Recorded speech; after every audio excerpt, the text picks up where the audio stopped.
Dhaka range এরিয়ায় নিষিদ্ধ সংগঠনের সদস্যরা কোনো কার্যক্রম চালানোর চেষ্টা করলে তাদের বিরুদ্ধে কঠোর ব্যবস্থা নেওয়ার জন্য এসপিদের নির্দেশ দিয়েছেন ঢাকা রেঞ্জের ডিআইজি রেজাউল করিম মল্লিক।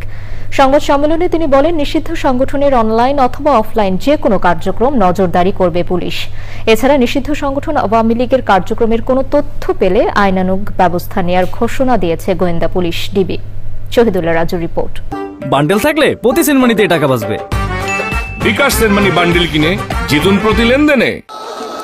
আওয়ামী লীগ নিষিদ্ধের দাবিতে ছাত্র জনতার আন্দোলনের পরিপ্রেক্ষিতে দলটির কার্যক্রম নিষিদ্ধ করেছে অন্তর্বর্তী সরকার। এই বাস্তবতায় রাজধানীর সেগুনবাগিচায় পুলিশের ঢাকা রেঞ্জের কার্যালয়ে সমসাময়িক বিষয় নিয়ে ঢাকা রেঞ্জের ডিআইজির সংবাদ সম্মেলন। কথা বলেন জুলাই আগস্টে কিছু পুলিশ কর্মকর্তার অপেশাদার আচরণ, পুলিশকে ঢেলে সাজানো, চাঁদাবাজি, সন্ত্রাসী কার্যক্রম সহ বিভিন্ন অপরাধ দমন ও আওয়ামী লীগের কার্যক্রম নিষিদ্ধ সহ বিভিন্ন বিষয়ে। যারা নিষিদ্ধ সংগঠনের সাথে নিষিদ্ধ কার্যকলাপের সাথে জড়িত তাদেরকে সবাইকে আমরা আইনের আওতায় নিয়ে আসব। এক্ষেত্রে কাউকে বিন্দুমাত্র ছাড় দেওয়া হবে না। যারা সরকারের বিরুদ্ধে যারা কাজকর্ম করে বা জনগণের বিরুদ্ধে কাজকর্ম করে তারাই নিষিদ্ধ। ডিআইজি সংবাদ সম্মেলনে টক টু ডিআইজি নামে একটি মোবাইল অ্যাপস চালু করার কথা জানানো হয়।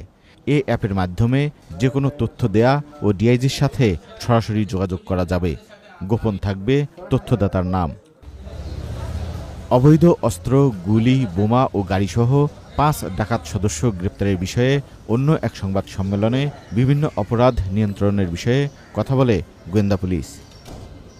যখন আমাদের কাছে এ ধরনের অপরাধ সংগঠনের কোনো সংবাদ থাকবে বা সম্ভাবনা থাকবে বা অপরাধ সংগঠন করবে, সেক্ষেত্রে আমরা আইনের সর্বোচ্চ প্রয়োগ সেক্ষেত্রে আমরা করব।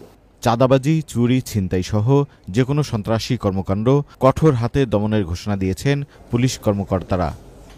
Shahidullah Raju, channel I, Dhaka.